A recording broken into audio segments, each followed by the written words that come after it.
In this video, I'm going to share with you my top 5 things that I have with me personally when I go fly.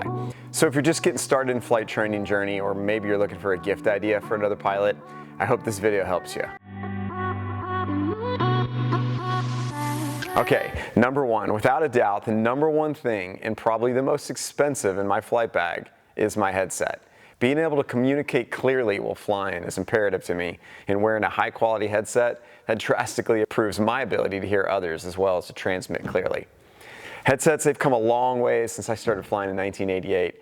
There are a lot of really good headsets out there by companies like David Clark, Lightspeed, Clarity Aloft. However, the headset in my flight bag is the BOSE A20. It's just hard to beat the durability and the sound quality and the comfort and the company support that BOSE is known for.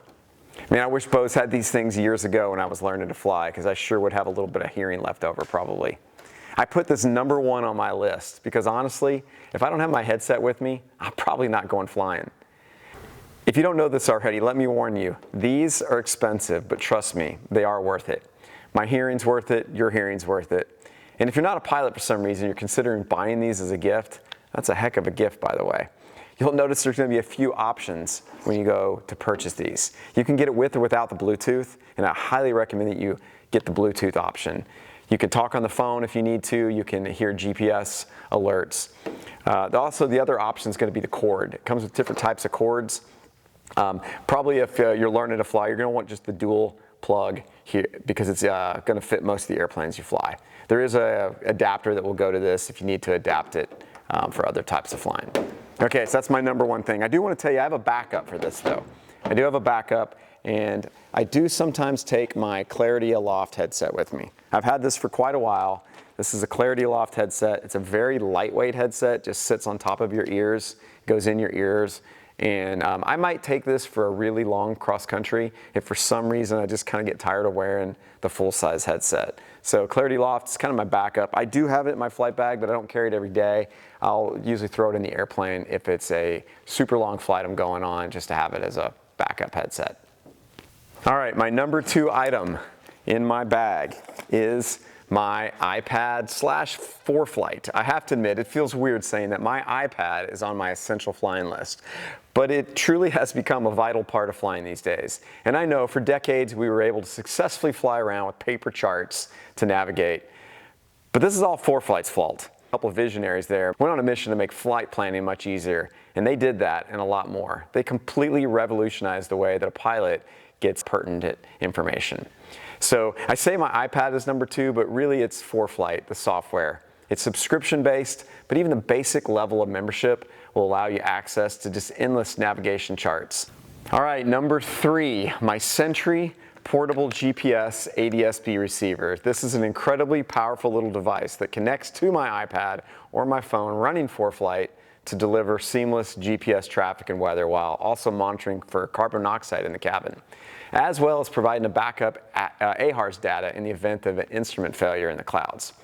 Although this little device is fairly expensive also, it's really a bargain when you realize the priceless information that it provides you. I use this as a backup. Since my transponder built in my plane, it also provides all this information. Although it's a backup for me, it is my primary detection of carbon monoxide. And if you're renting airplanes, this is an especially important tool in your flight bag. I highly recommend that you consider investing in one of these. They make 3 different levels of this Sentry. They got the Sentry Mini, and I think the Sentry Plus. And their website does a great job of explaining the differences. Highly recommend that you have one of these in your flight bag. All right, number 4. Since 2 of my top 3 items are useless if the batteries die, a portable charger comes in number 4. The battery life of my iPad and my Sentry are great, and I do have a USB charger powered by the airplane, but it just wouldn't be wise to head off on a really long cross-country flight without a backup power source for these items and my phone. I have several of these power banks, but the one that I like to use in the 172 here is this ANKER. I think it's called the ANKER 325.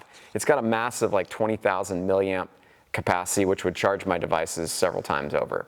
There are a ton of these things on Amazon. If you're on a really tight budget, you can get by with a cheap one. I prefer brands like ANKER just because they're known for making quality backup battery type of products. Number 5, a flashlight. You certainly don't want to go fly in the dark without one, no matter how good your airplane lighting is.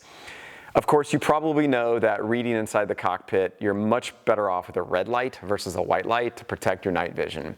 There are flashlights like this Coast, I think it's a PX20. They're excellent because it has both a red and a white light in it. So you can have the white light for pre-flighting and the red light inside the cockpit. It's only like 21 bucks on Amazon. I keep this one with me all the time and extra batteries in the plane. And even though a traditional flashlight is most popular, let me show you what I really actually like the most. It's this unsuspecting little red book reading light. It's like $15 and I think one of the most practical for a night flying in a small airplane. You can clip it on the yoke, you can clip it on the glare shield, on your shoulder harness, and it provides just a perfect amount of red light inside the cockpit. All right, well, if you're already a pilot and you're flying, tell me in the comments what are your favorite items in your flight bag. And if you're just getting started, I hope this helped you out a little bit. Let me know if you have questions or if there's anything else that you'd like to learn about when it comes to flight training and becoming a pilot. Links to these products are in the description below. Like this video if you found it helpful, and subscribe to the channel if you'd like to see more videos about being a pilot. Thanks for watching.